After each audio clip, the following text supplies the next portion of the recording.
गुरुर्ब्रह्मा गुरुर्विष्णुः गुरुर्देवो महेश्वरः गुरु साक्षात् परं ब्रह्म तस्मै श्री गुरवे नमः।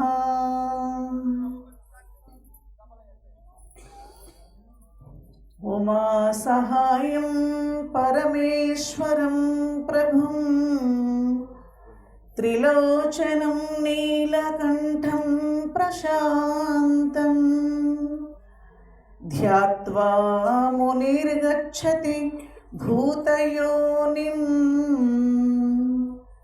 समस्तसाक्षिं तमसः परस्तात्। जय श्रीराम।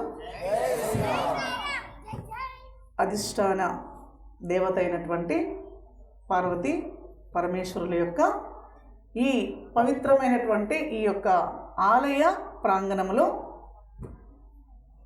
ఆసీనులైనటువంటి దివ్యాత్మ స్వరూపులైనటువంటి వేదికని అలంకరించినటువంటి మరి మన భారతదేశానికి ముద్దు బిడ్డలు కొంతమంది ఉంటారట. ఎవరండి? ముద్దు బిడ్డలు. ఎవరండి? వీళ్ళంతా ముద్దు బిడ్డలే. ఇక్కడంతా కూడా ముద్దు బిడ్డలే, ముద్ద బిడ్డలు కాదు. ఎవరు వీళ్ళంతా?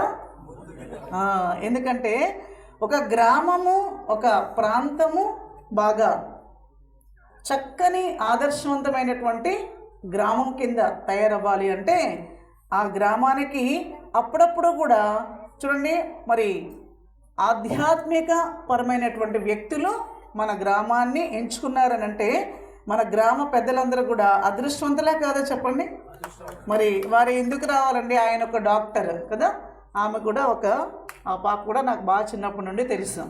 ఎందుకు రావాలి మీ గ్రామానికి? మేము కూడా మీ గ్రామానికి ఎందుకు వస్తున్నాం ఇక్కడికి? పనిలేక చెప్పండి. ఎందుకు వస్తున్నాం చెప్పండి.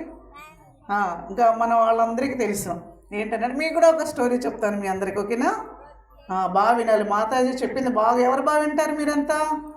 ఎందుకంటే పాపం పిల్లలకి ఎవ్వరు ఆశీస్సులు ఇవ్వట్లేదు. ఇందాక నుండి చూస్తున్నాను వీళ్ళంతా పెద్దలు, సోదరులు, మహాత్ములు, పురుషులు, పుణ్యులు అంటున్నారు తప్ప పిల్లలనే ఎవరు అనట్లేదు. అందుకనే నాకు ఇందాక నుంచి గింజుకుంటున్నా పిల్లలు పిల్లలు పిల్లలు అని. ఎందుకంటే నాకు ఫస్ట్ పిల్లలే కనిపిస్తారు, తర్వాత స్వాములు కనిపిస్తారు. స్వాములు ఈరోజు శివస్వాములు కూడా కనిపించారు, అలాగే పెద్దలందరూ కూడా కనిపించారు. ఎందుకంటే భరతమాత ఆశీస్సులు మనందరిపైన ఉన్నాయి కాబట్టి. ఇందాక చెప్పారు చూసారా ఎడారి ప్రాంతం అని. నేను కూడా ఒక మంచి సస్యశ్యామలమైనటువంటి ప్రాంతంలో పుట్టాను, విశాఖపట్నంలో. కానీ నేను అనుకుంటూ ఉంటాను అనమాట, నేను ఎందుకు వచ్చాను ఈ కర్నూలుకి అని చెప్పి కదా. కానీ ఇది ఎడారి ప్రాంతం కాదండి. నిజంగా చెప్పాలంటే మహాత్ములు, అవధూతలు, కాశీరెడ్డి నాయన లాంటి మహాత్ములు కన్న గడ్డ రాయలసీమ గడ్డ, అవునే కదా. జై శ్రీరామ్. నేను కూడా అనుకున్నా 25 ఏళ్ళ నుంచి నేను నాకు బాగా పరిచయం జగదీష్ నాయన. చాలా చిన్న ఏజ్ నాకు ఆల్రెడీ. అప్పుడు ఆధునిలో నేను చిన్మయ మిషన్లో ఒక 5 సంవత్సరాలు ఉన్నానన్నమాట. అప్పటి నుంచి కూడా జగదీష్ నాయన నాకు బాగా ఇష్టం. ఎందుకంటే వారు నిజంగా ఎంతో అద్భుతమైనటువంటి మరి ఆధ్యాత్మిక కార్యక్రమాలు, ఎంతో శ్రమ. అంటే మేము జీవితాంతం ఇప్పుడు రఘునాథ్జీ ఉన్నారు, తర్వాత మదిలేటి సార్, ఆయన కూడా ఒక టీచర్. చూసారు ఎంత చక్కగా మీ అందరికీ కూడా ఆర్ఎస్ఎస్ యొక్క కార్యక్రమాల గురించి ఎంతో అద్భుతంగా ప్రవచించారా లేదా? అదే టీచింగ్ కెపాసిటీ అంటారనమాట. దాన్ని ఏమంటారు? టీచింగ్ కెపాసిటీ ఉన్నవాళ్ళు అలా అలా అలా వింటారనమాట. ఖచ్చితంగా వింటారా చెప్పండి. కాబట్టి అందుకని నేను ఈ మధ్యకాలంలో అమర్నాథ్ వెళ్ళాను. నేను అమర్నాథ్ అమరేశ్వరుడు కదా. ఎందుకంటే మన శివస్వాములు ఉన్నారు కాబట్టి నాకు ఇంకా ఎవరు వస్తారయ్యా నా లోపలికి అంటే పరమేశ్వరుడు ఇంకా తాండవం చేస్తుంటాడు అనమాట. అవునా కదా. దట్ ఇక్కడ ఉన్నది ఎవరయ్యా? ఈ అధిష్టాన దేవత మనకి పార్వతీ పరమేశ్వరులు అనమాట. అందుకని ఇక్కడ శివుడు తాండవము చేయునమ్మ, జగదాంబ ముందర శివుడు తాండవము చేయునమ్మా. ఎందుకు జగదీష్ నాయన కోపం వచ్చింది అని అంటే ఈ ప్రదోష వేళలు అనమాట. ఈ సమయం ఏంటండి? ప్రదోష వేళ ఈ సమయంలో పరమేశ్వరుడు జటాటవి గల జల ప్రవాహ వితస్థలే, తెలుసు కదండి, రావణాసురుడే రచించాడు. కానీ అందులో ఎలా ఉంటుందయ్యా అంటే పరమేశ్వరుడు తాండవం చేస్తుండట ఈ సమయంలో. అది ఎవరికి కనిపిస్తుందయ్యా అంటే అంతర్ముఖంగా ఉన్నటువంటి పరమేశ్వరుని ఎవరైతే ధ్యానిస్తారో వాళ్ళకు మాత్రమే వినిపిస్తుంది. ఆ శబ్దం కూడా కనిపిస్తుంది అనమాట. అందుకని ఢమర్ ఢమర్ ఢమర్ ఢమర్ ఢమన్ నీనాద మఢమర్ వయం చకార తాండవ శివం అని మనకి ఆ జటాటవి స్తోత్రంలో చెప్తారనమాట. ఎందుకంటే ఇక్కడ మనకి అద్భుతమైనటువంటి ప్రాంగణము, తర్వాత జయ శ్రీరామ్ అనేటటువంటి నినాదంతో మరి ఒకానొక వ్యక్తి, ఆయన ఎవరయ్యానంటే డాక్టర్ జీ. ఆయన ఎవరో కాదు, పరిత్రాణాయ సాధూనాం వినాశాయ చ దుష్కృతాం ధర్మ సంస్థాపనార్థాయ సంభవామి యుగే యుగే. మనం అనుకుంటాం ఆహా యుగం యుగం అంటే కృష్ణుడు, రాముడు, అలా వామన అవతారం ఇందాక చెప్పారు కదా, మత్స్య కూర్మ వరాహ పరశురామ రామ, మరి ఈ విధంగా కృష్ణ, ఈ విధంగా వస్తారేమో. ప్రతి యుగంలో కూడా ఎవరో ఒక దేవుడే కిందకు వస్తాడేమో అనుకుంటాం. కానీ డాక్టర్ జీ లాంటి వాళ్ళు ఇందాక చెప్పారు కదా 5 మందితో ప్రారంభించారు డాక్టర్ జీ. ఈవెన్ చిన్మయ మిషన్లో కూడా స్వామి చిన్మయ మహారాజ్ కూడా 5 మందితోనే ప్రారంభించారు చిన్మయ మిషన్, తెలుసా మీ అందరికీ కూడా. అలాగే విహెచ్పి అనేటటువంటిది కూడా చిన్మయ మిషన్లోనే ఆ శాఖ మొదలైంది. ఎక్కడ? ముంబైలో. అది కూడా శ్రీకృష్ణ జన్మాష్టమి రోజున ప్రారంభించబడింది అనమాట. అవునా? ఎందుకంటే మనం అందరం కూడా భీరులం కాదు, మనం అంతా ఎవరండి? ధీరులం అని ఎవరు చెప్పారు? స్వామి వివేకానంద మహారాజ్. ఎందుకంటే ఈరోజు ధర్మానికి హాని కలిగిందంటే మనం ఎలా ఉండాలో తెలుసా? స్వామి వివేకానందులు వారు ఒకసారి ఆయన గంగానది దాటుతూ కలకత్తాలో వారి గురువుగారైనటువంటి మరి ఆ రామకృష్ణ పరమహంసుల వారిని కలవడానికి వెళ్తూ ఉంటే ఎవరో వాళ్ళ గురువు గారిని పడవలో దూషించారంట. అర్థమైందా? వెంటనే ఆయన కోపం వచ్చిందనమాట. ఎవరికి కోపం వచ్చిందండి? వివేకానంద స్వామికి. వెంటనే ఆయన ఏం చేశాడో తెలుసా? మల్ల యుద్ధ విశారదాయ నమః అని ఒకరికి ఒక పదం ఉందన్నమాట. ఆయన ఎవరయ్యంటే పరమేశ్వరుడి యొక్క అంశతో పుట్టాడు, హనుమంతుడి యొక్క అంశతో పుట్టాడు. కాబట్టి ఏం చేశాడో తెలుసా? ఒక్కసారి ఇలా షర్ట్ పట్టుకొని పైకి లేపాడు అనమాట. ఎక్కడికి? పడవలో కూర్చున్నటువంటి వ్యక్తి ఎవరైతే దూషించారో ఆయన్ని పట్టుకొని లేపాట. ఇంకొకసారి మాట్లాడితే నా గురువుని నువ్వు దూషిస్తే ముంచేస్తా, ఇందులో ఆల్రెడీ 3 మునకలు వేస్తాడు, దాంట్లో వదిలేస్తా జాగ్రత్త అన్నాడు. ఎందుకంటే కలకత్తాలో కాళీమాత అంత కోపం వచ్చిందనమాట. ఎవరి కోపం వచ్చింది? కాబట్టి మన ధర్మం మీద కానీ మన మతం మీద కానీ ఎవరైనా దండెత్తి వచ్చారంటే మనం కూడా ఎలా చెప్పాలి? బుద్ధి చెప్పాలి. బుద్ధి చెప్పాలా లేదా చెప్పండి. ఈరోజు చూడండి, వారు శివనామాలు పెట్టుకున్నారు, వారేమో ఎంత బాగా బొట్టు పెట్టుకుని చూడండి, ఆయన అల్లకృష్ణులా మెరిసిపోతున్నాడు, ఆయన సింధూరం పెట్టుకొని. అవునా? ఎందుకంటే ముఖానికి అందం ఇచ్చేది ఏమిటయ్యా అంటే పర్ఫ్యూమ్స్ కాదు, ఏమండి? బొట్టు అన్నారనమాట. ఇందాక బొట్టు గురించి వచ్చింది. అవునా? ఆడపిల్లలు కూడా ఇంకా వీళ్ళు చిన్న బిడ్డలు కాబట్టి సరిపోయింది. కొంతమంది ఉంటారమ్మా నలక. నలక అంటే తెలుసు కదా, చిన్న అసలు కనిపిస్తుందా లేదా అని పెట్టుకుంటారనమాట చాలామంది. ఎందుకంటే అమ్మవారు కూడా చాలా బాగా బొట్టు పెట్టుకుంటారు. అవునా? అమ్మవారు అంటే ఎవరమ్మా? లలితాదేవి కదా. అదే ఊర్లో గ్రామదేవతకు కూడా పెద్ద బొట్టు పెడతారు. అవునా కదా? బాగా కనిపిస్తుంది అనమాట. అలా పెట్టడం వల్ల ఏమవుతుందంటే మన బురుకుటిలో ఇక్కడ ఒక సెంట్రల్ నాడీ వ్యవస్థ అంటారనమాట. అంటే మనకు నరాలన్నీ ఉన్నాయా? నరాలు ఉన్నాయి మీ అందరికీ కూడా. నర్వస్ సిస్టమ్ అంటారనమాట ఇంగ్లీష్లో.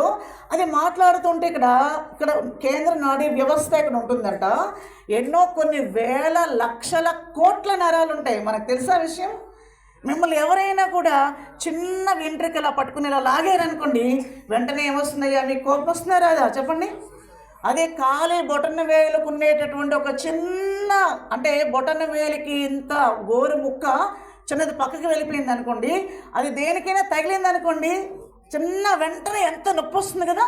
మరి ఆ స్పందన శక్తి ఎలా వస్తుంది అయ్యారంటే మనలో ఉండేటటువంటి నాడీ వ్యవస్థ, దాంట్లో చైతన్య శక్తి ప్రసరిస్తుంది అనమాట.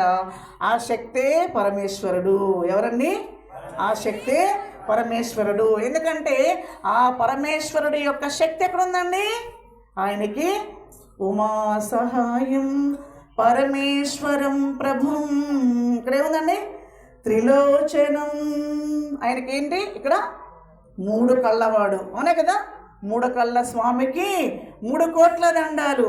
మనకి రేపు కోటప్పకుండా మీ అందరికీ తెలుసు కదా, శివరాత్రి జరిగితే కొన్ని లక్షల మంది, కోట్ల మంది ప్రభల్ని పట్టుకొని వెళ్తారనమాట. అందుకని కొండ మీది దేవుడా కోటేశ్వరయ్య, కోటి కోటి దండాలు కోటయ్య దేవరా, చేదుకో స్వామి ఆదుకో స్వామి. 3 కోట్ల, చూడండి, 3 కళ్ళ స్వామికి 3 కోట్ల దండాలు, నేను మోసే నందికి వంగి వంగి దండాలు. మా మాతాజీ రాశారనమాట. అది కూడా శివరాత్రి రోజున అస్సలు మాట్లాడరు, కానీ పాట రాశారు. అది ఎంత బాగుంటుందో ఆ పాట అంతా కూడా అనమాట. ఎందుకంటే నేను మోసే నందికి ఏంటండి, వంగి వంగి దండాలు, అవునా. జాబిల్లి పువ్వుకు చక్కనైన దండాలు.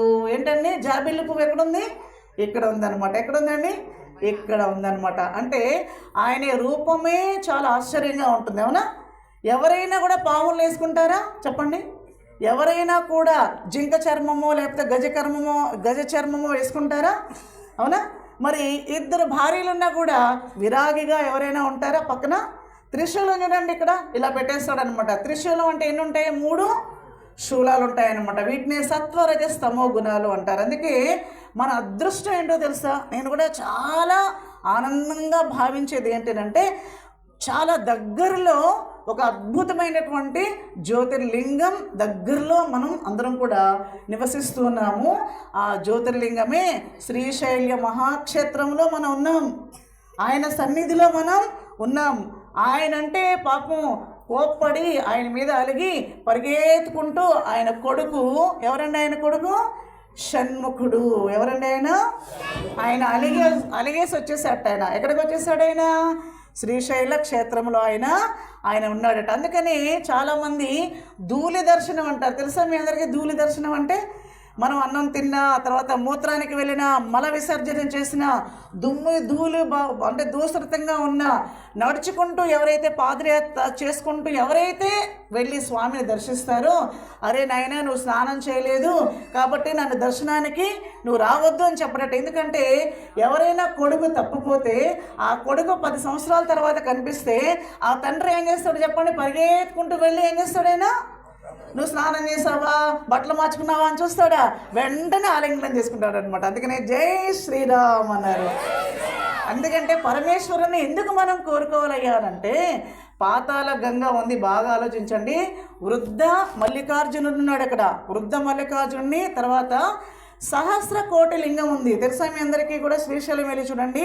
ఒక రాక్షసుడు ఒక చిన్న తూనీగ రూపంలో, అంటే ఒక భ్రమరం రూపంలో వచ్చి అందుకే భ్రమరాంబాదేవి ఎవరండి? తల్లి అన్నమాట. అందుకని ఏంటంటే మనకి 3 క్షేత్రాలు ఉన్నాయి, జ్యోతిర్లింగాలు ఉన్నాయి మనకి. ఉజ్జయినిలో మహంకాళి, ఉజ్జయిని పరమేశ్వరుడు. అలాగే మనకి చాలా అతి చేరువలో మన దగ్గర మన తండ్రి ఎవరయ్యా అంటే మన శివయ్య. శ్రీశైలంలో ఉన్నాడు మల్లయ్య, అవునా కదా. అట్ ద సేమ్ టైం కాశీలో ఉన్నటువంటి శివయ్య, విశాలాక్ష్మి అమ్మ కలిసి, ఎందుకంటే శక్తి పీఠాలతో, అంటే ఇక్కడ 18 శక్తి పీఠాలతో ఉండేటటువంటి భారతదేశంలో ఎన్ని ఉన్నాయి అంటే 3 క్షేత్రాలు ఉన్నాయన్నమాట. అందుకే మనకి మీ అందరికీ తెలుసు కదా, కాశ్మీర్ దేశం ఎంత గొప్పది. కాశ్మీర పండితులు అనేవాళ్ళు అనమాట. ఎందుకంటే కాశ్మీరంలో పాండిత్యానికి ప్రతీకగా ఉండేదట. మనం చదువుకున్నటువంటి అనేక గ్రంథాలన్నీ కూడా ఎక్కడ ఎక్కువగా ఉండేది అంటే అందమైనటువంటి ప్రకృతి ప్రాంతమే కాదు, అందమైనటువంటి జ్ఞానం కూడా. అదే ఐ ఆఫ్ విజ్డమ్ అన్నారనమాట. దాన్ని జ్ఞానము అన్నారు. ఏమన్నారండి? మీ అందరికీ 2 కళ్ళు ఉన్నాయి, కానీ ఒక కన్ను లేకపోతే మీకు ఏది సత్యము ఏది అసత్యమని తెలియదు అనమాట. దాన్ని జ్ఞాననేత్రం అన్నారు. ఏమన్నారు చెప్పండి? జ్ఞాననేత్రము అన్నారనమాట. అందుకని కాశ్మీర్లో 3 పీఠాలు అనమాట. అంటే 3 ద్వారాలు మాత్రమే తెరుచుకుని ఉండేవట. కానీ దక్షిణ ద్వారం మాత్రం ఎవరు కూడా తెరవబడడానికి అవకాశం లేదట. అప్పుడు పుట్టాడండి ఎవరయ్యా అంటే ఆది శంకరాచార్యుల వారు. ఎవరు పుట్టారు? 32 ఏళ్ళే బతికాడైనా. చూడండి ఎన్ని సంవత్సరాలు బతికాడండి ఆయన? 32 సంవత్సరాలే బతికాడైనా. అలాంటి ఆది శంకరాచార్యుల వారు వెళ్ళి కాశ్మీర పండితులందరినీ కూడా ఓడించి దక్షిణ ద్వారాన్ని ఆయన తెరిపించాడు. అలాంటి మహానుభావుడు పుట్టినటువంటి భారతదేశంలో మనం పుట్టాం, అవునా కదా. ఒక ఆదోనిలో ఒకటి జరిగిందనమాట. ఇలాంటి చిన్న చిన్న బిడ్డలందరూ కూడా ఒక స్కూల్కి వెళ్తున్నారు, స్కూల్ బస్సు ఆగిపోయింది. ఆగితే నేను కళ్ళారా చూసినటువంటి విషయం అనమాట. చిన్న చిన్న పిల్లలు అనమాట, 10th క్లాస్ కూడా కాదు, 5th స్టాండర్డ్ వరకు ఉన్నటువంటి బస్సు అనమాట. అది ఆగిపోయిన తర్వాత ఒక ట్రిక్ వాళ్ళు ఉపయోగించారనమాట. వాళ్ళ పేర్లు మీకు చెప్పను. వాళ్ళు ఏం చేశారంటే డ్రైవర్ని కూర్చోబెట్టారు, స్టార్ట్ అన్నారు, స్టార్ట్ అవ్వట్లా. మీ పిల్లలందరితో ఏం చెప్పించారో తెలుసా? ఓం నమః శివాయనండ్రా ప్రారంభం అయిపోతుంది అన్నారు. అయితే డ్రైవర్ కూర్చున్నాడు కదా సీట్లో, అది స్టార్ట్ అవ్వలా. సరే జై శ్రీరామ్ అనమన్నారు, కానీ స్టార్ట్ అవ్వలా. యేసయ్యా అనమన్నారు, స్టార్ట్ అయ్యింది. ఇప్పుడు మీరు చెప్పండి, చిన్న పిల్లల్లో ఒరేయ్ స్టార్ట్ అయిపోయిందిరా బస్సు కాబట్టి వాళ్ళు ఏమంటారు చెప్పండి నెక్స్ట్ పెద్ద అయిన తర్వాత? మరి ఇలాంటి సంఘటనలన్నీ కూడా ఇది జరిగి కూడా 18 ఏళ్ళు అయింది ఆల్రెడీ. మరి చాప కింద నీరులాగా మనకి కర్నూలు కానీ మిగతా గ్రామాల్లో ఒక ఆవిడ ఇదే ఏరియాలో ఇంజనీర్గా పనిచేస్తున్నారు, శశికళ గారని. ఆవిడ చెప్పారనమాట. ఏంటి అంటే కొన్ని వీధులన్నీ కూడా వాళ్ళు గుళ్ళకే వెళ్ళరండి అని చెప్పారు. వాళ్ళు ఎవరయ్యా అంటే మన వాళ్ళే, కానీ వాళ్ళు ఏమవుతున్నారయ్యా మత మార్పిడికి లోనవుతున్నారనమాట. ఎందుకంటే కారణం ఏంటి చెప్పండి? దశాంశాలు ఇవ్వాలి వాళ్ళకి, అవునా? ప్రథమాంశాలకు అదేకంగా దశాంశాలు ఇవ్వాలి. తర్వాత నిన్న జరిగిందండి, మొన్న 2 రోజులు క్లాస్కి వెళ్ళాను గణేష్ నగర్లో. ఒక అబ్బాయి డెహ్రాడూన్లో చదువుతున్నాడు. ఆ అబ్బాయి నా దగ్గరికి వచ్చాడు. ఎంత చక్కగా మాట్లాడుతున్నాడో తెలుసా? వేదము, వేదాంతము, తర్వాత అన్నమాచార్య కీర్తనలు అన్ని దాని యొక్క అంతరార్థం చెప్తున్నాడు. రామాయణం చెప్తున్నాడు, మహాభారతం చెప్తున్నాడు. మీకు ప్రూఫ్స్ చెప్తున్నాను. జస్ట్ నేను ఇప్పటికీ మీకు చెప్తున్నా, రఘునాథ్జీ మదిలెడ్జీ, మీకు ఆర్ఎస్ఎస్ కార్యకర్తలు ముద్దుబిడ్డలైనటువంటి వాళ్ళందరికీ చెప్పేది ఏంటంటే, నేను 25 సమ్మేళనాలు ఇప్పటికీ హాజరయ్యాను. అయితే నాకు చాలా ఆనందం కలిగింది ఏంటో తెలుసా? మొన్న కేనోపనిషత్తు చెప్పాను. ఆ కేనోపనిషత్తుకి ఒక యువకుడు వచ్చాడు. ఆ యువకుడు బొట్టు పెట్టుకొని వచ్చాడు. ఆయన ఎవరో కాదు, ఒక క్రిస్టియన్ అబ్బాయి. మీరు చూసారా లేదా నిన్న మొన్న? మరి అలాంటి వాళ్ళు మన భారతదేశంలో ఉండేటటువంటి మన మూల స్తంభాలైనటువంటి మనకి రామాయణ మహాభారతం గ్రంథాలపైన వారు ఎంతో మక్కువ చూపిస్తూ ఉంటే ఈరోజు మన పరిస్థితి ఏమిటి అని అంటే, మనం అసలు రామాయణ మహాభారత గ్రంథాలు చదువుతున్నామా? మరి అలాంటి శ్రీశైల క్షేత్రంలో మన దగ్గరికి జగద్గురు అయినటువంటి ఆది శంకరాచార్యుల వారు నడుచుకుంటూ వచ్చారు. తెలుసా? ఆయన ఎక్కడికి వచ్చారో తెలుసా? పాలధార పంచదార అనేటటువంటి ప్రదేశానికి వచ్చారు. తెలుసా?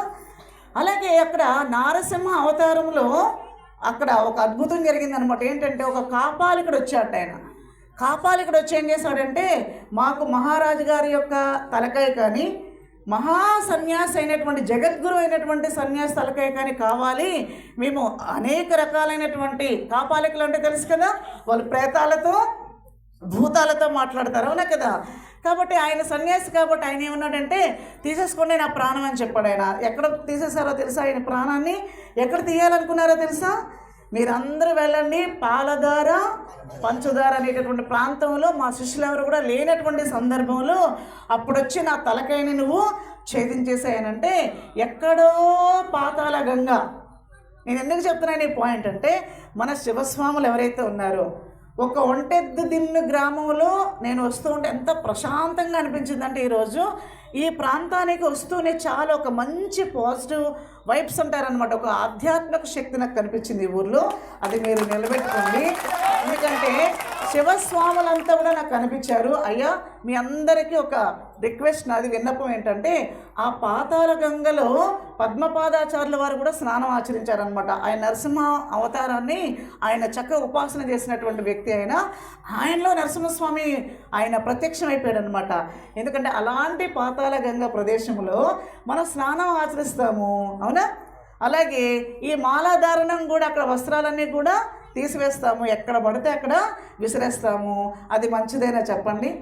ఎందుకంటే కాళ్ళతో తనకూడదట. అసలు మాకు కాషాయ వస్త్రం ఇచ్చేటప్పుడు కూడా మాకేం చెప్పారంటే, మా అదృష్టం అనమాట ఏంటంటే, ఆదిశంకరాచార్యుల వారు పుట్టినటువంటి అందరూ ఏమనుకుంటారంటే కాలర్లో పుట్టారనుకుంటారు, కానీ ఆయన కాలర్లో పుట్టలేదు, వాళ్ళ అమ్మమ్మ ఇంట్లో పుట్టారు. ఆ అమ్మమ్మ ఇంటిని చిన్మయానంద స్వామీజీ తీసేసుకున్నారనమాట. ఆయన పుట్టిన ఇంటిలో మేము సన్యాస దీక్ష తీసుకున్నాం. ఈరోజు ఎంత ఆనందంగా నేను భావిస్తానంటే, మహానుభావుడు పుట్టిన ఆ రూమ్ ఎలా ఉందయ్య అంటే ఎంత శక్తివంతంగా ఉందంటే, మనకి మధురలో శ్రీకృష్ణ జన్మాష్టమి అని మనం జరుపుకుంటామో, మధుర జైల్లో అక్కడ ఎంతటి శక్తి ఉంటుందో అంత శక్తి నాకు అనుభూతమైందనమాట. కాబట్టి అలాంటి మహాత్ములు నడియాడినటువంటి ఆ ప్రదేశాల్లో మనం ఎంత జాగ్రత్తగా ఉండాలో కదా. అలాగే సీతమ్మ తల్లి సహస్రకోటి లింగాన్ని ప్రతిష్ఠ చేసిందట. అలాగే వృద్ధ మల్లికార్జునుని కూడా స్వామి ఎవరు సీతారామ లక్ష్మణులు ఆరాధించుకున్నారట. తల్లి ఎవరండి? మనకి భ్రమరాంబాదేవి అక్కడ భ్రమర రూపంలో ఓంకార శబ్దం చూడండి, ఇందాక చెప్పారు చూసారా, ఆ శబ్దం అంతా కూడా చెవికి ఆనిస్తే ఆ చెవికి అంటే గోడకి మనం చెవి ఆనిస్తే అద్భుతమైనటువంటి ఆ నాదం వినిపిస్తుంది. ఎవరికి వినిపిస్తుందండి? అల్లరి చేసే వాళ్ళకి వినిపిస్తుందా?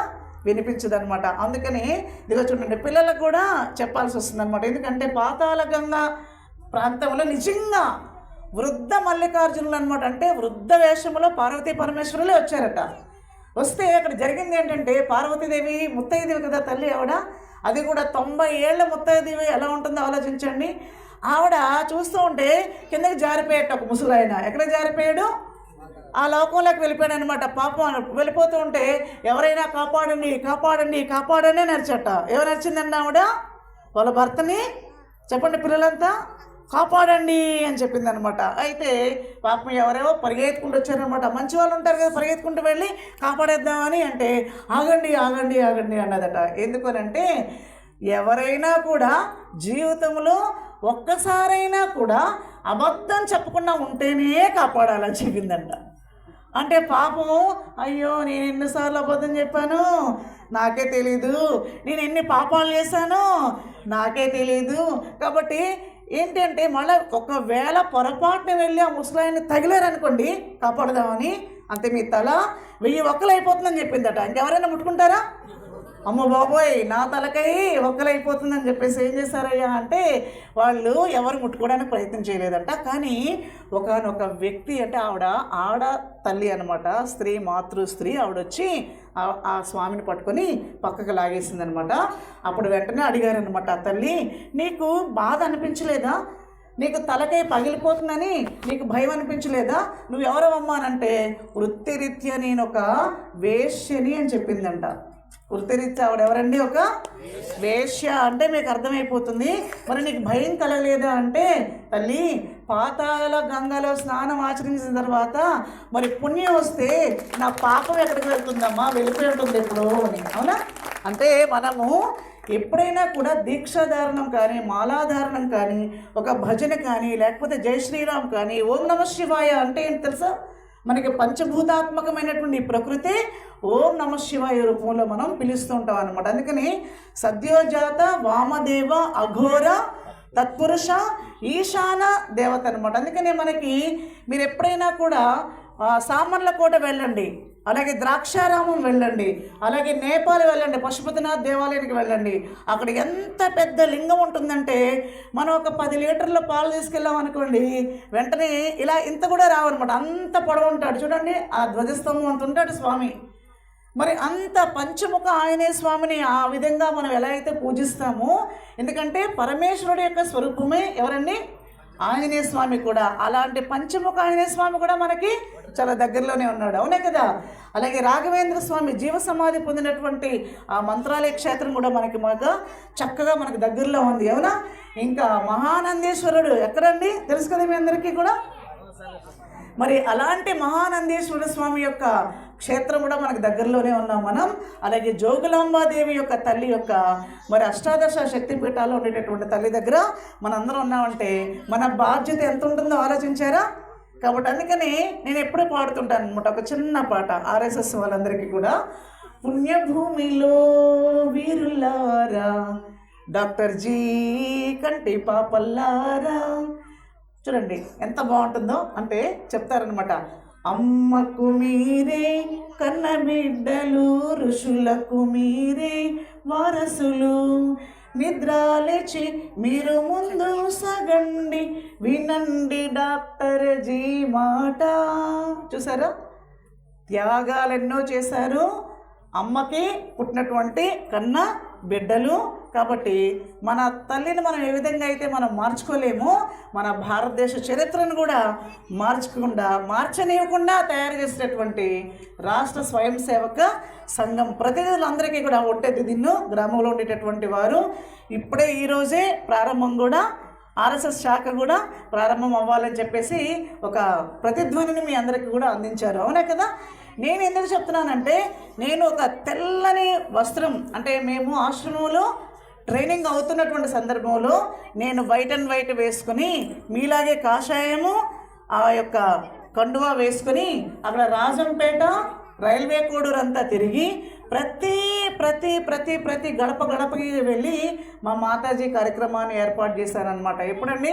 నేను కూడా ఆర్ఎస్ఎస్ కార్యకర్తలతోనే వెళ్ళి పనిచేశాను. దాంట్లో కాకర్ల రాముడు అనేటటువంటి ఆయన రాజంపేటలో ఉంటారు. నిన్ననే పెద్ద బహిరంగ సభ జరిగింది రాజంపేటలో కూడా.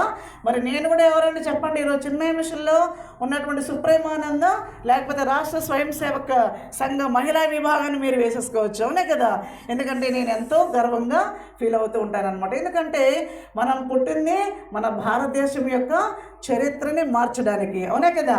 ఒక స్వామి వివేకానందుల వారు ఏం చెప్పారంటే, ఆయన 100 మంది యువకులను నా చేతికి ఇవ్వండి, నేను ఈ భారతదేశాన్నే మార్చేస్తానన్నాడు. అవునా కదా?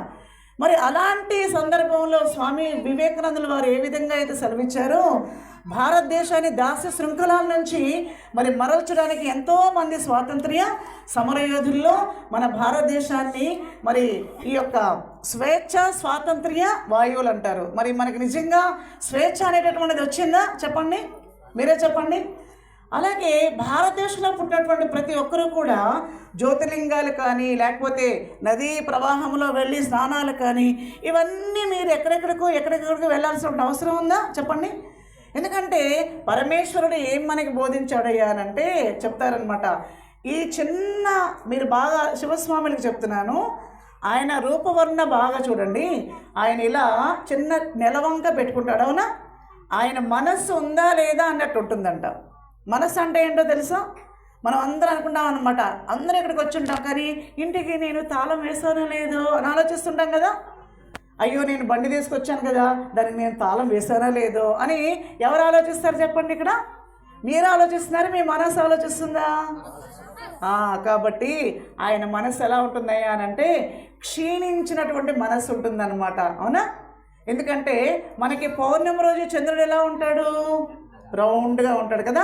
అష్టమి రోజు చంద్రుడు ఎలా ఉంటాడు అంటే సగభాగం ఉంటాడు అనమాట. అవునా? అమ్మవారి యొక్క నుదురు కూడా అలాగే ఉంటుందట. అష్టమి చంద్ర విభ్రాజత అలికస్థల శోభిత అన్నారనమాట. ఎందుకంటే పరమేశ్వరుడు ఎప్పుడు కూడా ఇలా కూర్చొని ఉంటాడనమాట. ఆయనకి 3 మరి త్రిశూలం ఏదైతే ఉందో సత్వము, రజస్సు, తమోగుణం. తమోగుణం అంటే ఏంటో తెలుసా? ఇప్పుడు మనం మాట్లాడుతున్నాం అనుకోండి, కొంతమందికి విచిత్రంగా ఆవలింతలు వస్తుంటాయి, నిద్రపోతుంటారనమాట.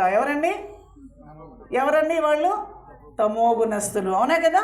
అయితే మీరంతా తమోగుణస్తులా? చెప్పండి. అలా కాదు, మీరంతా చక్కగా వింటున్నారంటే మీరందరూ కూడా సత్వగుణస్తులు. అవునా కదా? అయితే రజోగుణం వాళ్ళు ఉంటారనమాట, ఊంకరిస్తుంటారనమాట. పని తక్కువ, ఏమండి అరిపెక్కువ అనమాట. ఇలాంటి వాళ్ళు ఎవరయ్యా అంటే గందరగోళం చేస్తుంటారనమాట. వీళ్ళని ఒరే నాయన కొంచెం ఆగ్రహనైనా అంటావా లేదా? అయితే ఆశ్చర్యం ఏంటంటే పరమేశ్వరుడు మనకి కైలాసంలో ఉంటాడు కదా, ఆయనేమో దేని మీద వెళ్తాడండి? ఎద్దు పైన. అవునా? వృషభ వాహనుడు. అవునా కదా? ఎద్దుకి సింహానికి పడుతుందా? అలాగే నెమలికి పిల్లికి పడుతుందా? మరి అలాగే మూషికానికి పాముకి పడుతుందా? చెప్పండి. మరి వీళ్ళందరూ ఎక్కడ కలిసి జీవించారయ్యా? ఎక్కడ కలిసి ఉన్నారయ్యా? అందరు వెహికల్స్ ఎక్కడ పార్క్ చేస్తారయ్యా? చెప్పండి. వాళ్ళల్లో వాళ్ళు ఎప్పుడైనా కూడా కొట్టుకోవడానికి కానీ, లేదా తిట్టుకున్నారండి, ఒకరినొకరు చంపేసుకున్నారండి అని ఎక్కడైనా మనకి న్యూస్లో వచ్చిందా? చెప్పండి. మరి ఎందుకు రాలేదయ్యా అని అంటే మన ఇంట్లో కూడా అన్ని రకాల మనస్తత్వాలు ఉంటాయి, కానీ కుటుంబం అన్నాక అందరూ కలిసి ఉండాలి. అవునే కదా? కుటుంబం అన్నాక ఎన్ని రకాల భావాలు ఉన్నా కూడా మనందరం కూడా కలిసి ఉండాలి. ఇదే శివనామము, శివమాల దీక్ష. మీరు కూడా దీక్ష అయిపోయిన తర్వాత బొట్టు పెట్టుకోకుండా ఉండవద్దు. ఓకే? మీ ఇంట్లో మీ భార్య, మీ పిల్లలని, మీ అమ్మని, మీ నాన్నని, మీ అత్తమామల్ని కూడా అందరినీ కూడా కలిపి ఒక కుటుంబంలాగా బాగా ఆనందంగా ఉండడానికి ప్రయత్నం చేయాలి తప్ప మళ్ళా తిరిగి తాగేయడం కానీ ఇలాంటివన్నీ చేయకూడదు. ఫ్యామిలీని బాగా చూసుకుంటే ఆ ఫ్యామిలీలో మీ కుటుంబంలో ఉన్నటువంటి మీ పిల్లలు మిమ్మల్ని చూసి నేర్చుకుంటారు. కాబట్టి చాలా బాధ్యతాయుతమైనటువంటి ఆ రక్షణ వ్యవస్థ మనకి ఎవరు పెట్టారండి? పరమేశ్వరుడు పెట్టాడు, అవునా కదా? అందుకోసమే ఒక చిన్న భజన పాడదాం. మీరందరూ కూడా భజన్స్ చాలా బాగా పాడతారు కదా, అవునా? బాగా వినండి, చాలా బాగుంటుంది ఈ భజన, బాగా వినండి. వెండి కొండ ఎక్కి రాలేను నేనని, పలకండి. రాలేను నేనని కైలాసగిరి వీడి తరలి వచ్చావా,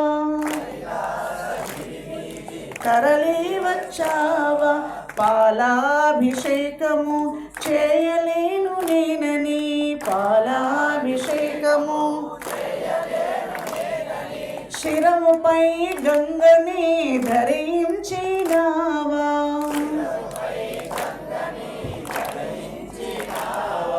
కరుణా సాగరుడవు కారుణ్యమూర్తివి,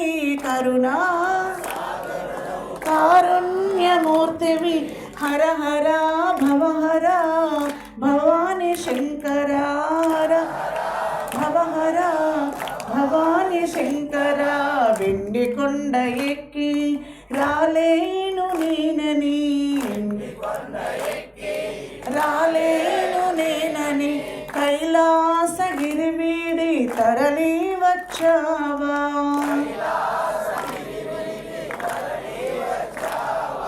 పూజ చేయగా నీకు పూలు తేలేనని, పూజ చేయగా నీకు పూలు శిరముపై చంద్రుని ధరించినావా, శిరముపై చంద్రుని చంద్రశేఖర హర గౌరీ మనోహర,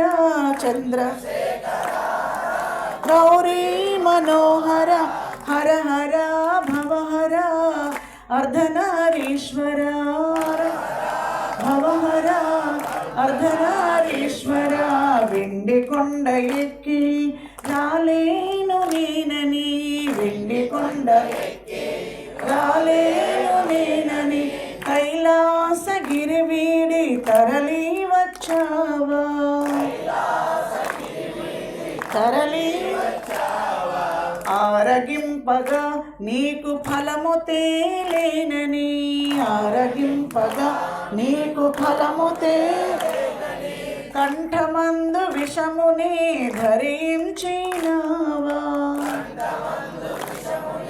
ధరించినావా, కాలకంఠుడవైన కారుణ్యమూర్తివి, కారుణ్యమూర్తివి, సులభ సాధ్యుడవైన సర్వేశ్వర, సర్వేశ్వర. బూది పూతలే కాని భూషణాలు వలదని, బూది పూతలే కాని భూషణాలు వలదని పాములే నీకు నీకు నగలైనవా తండ్రి, పాములే నగలైనవా తండ్రి. నాగభూషణ హర నంది వాహన శివ, నంది వాహన శివ, నాగభూషణ హర నంది వాహన శివ,